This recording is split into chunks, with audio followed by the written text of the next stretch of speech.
approach. We'll keep a close eye with Peter Hernandez, the lefty, in this match, and Patrick Allen to come in the finals.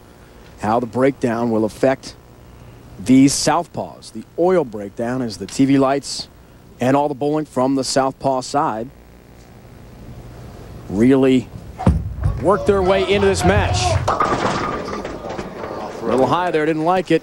Avoids a split, 6-10 up. And again, can't overemphasize this enough. He just said himself, wow, the ball's really peeling off the edge of the gutter. The reason why is he's going through something he's never experienced before because of 4 left-handers on the telecast today.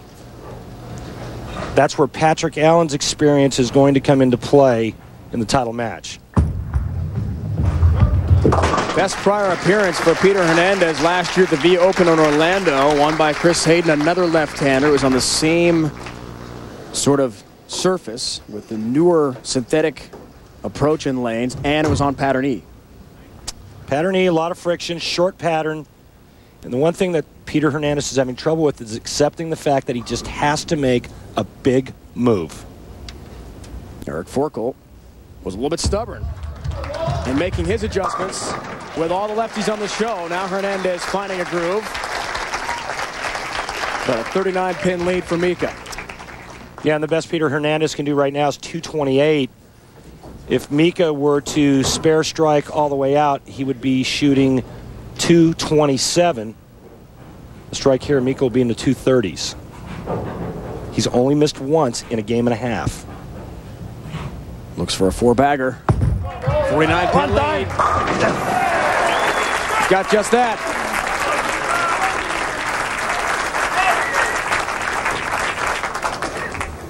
K-sta in Finnish means hold, hurry up, is kere kia. And while we're on the language thing, let's say happy birthday to his little daughter back home. Huva suntamapeva. Oh my God. I think that's pretty close. Oh, wow. That's happy birthday in Finnish. That was tremendous.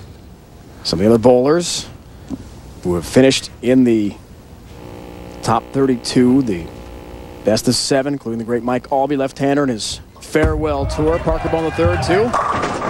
There's not one. We saw him on a show. There's our Joe Ciccone. Works in the truck, trying to make a show. First time in his career. Wishing the best. A lot of guys are going to take some time off after this event. Gear up for the second half of the season. And this match is all but over. Mika-Koivuniemi going at 247 pace. Peter Hernandez is yet to strike on this lane. There's one. I knew I could strike on that lane. As if he was reading our minds. We see it week in and week out with guys that are making telecasts for their first time. It's a whole new ball game out here. You know, you go through the qualifying rounds, you go through match play, but once you get to TV day, it's a whole new experience.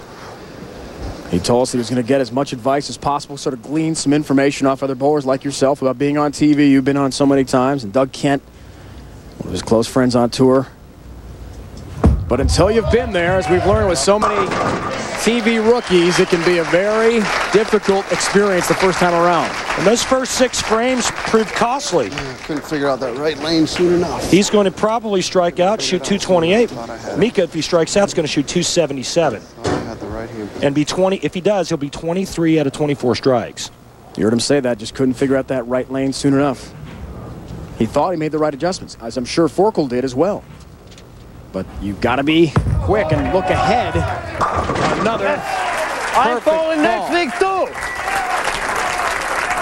Wow. I talked about it earlier.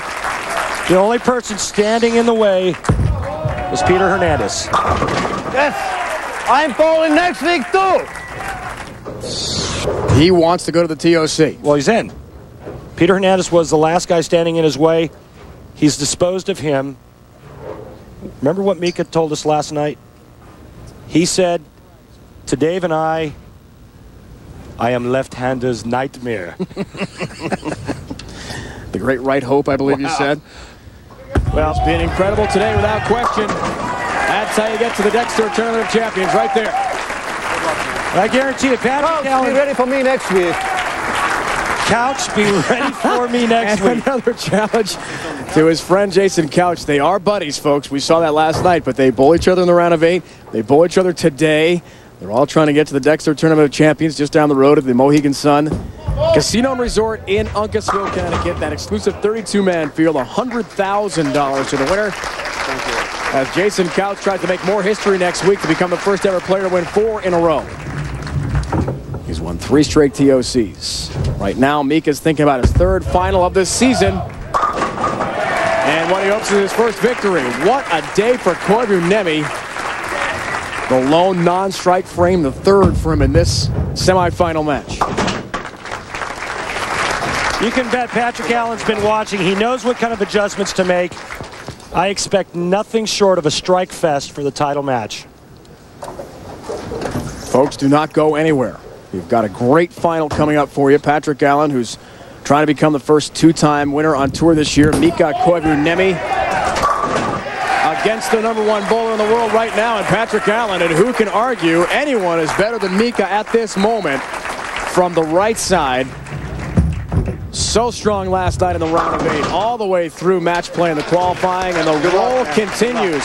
Maybe it's the snow. He feels at home, like he's back home in Europe and Finland. When we return, the Geico Direct Championship recap. Again, we'll relive history as Mika-Koivuniemi had his 300 game en route to the final with PA Mika Patrick.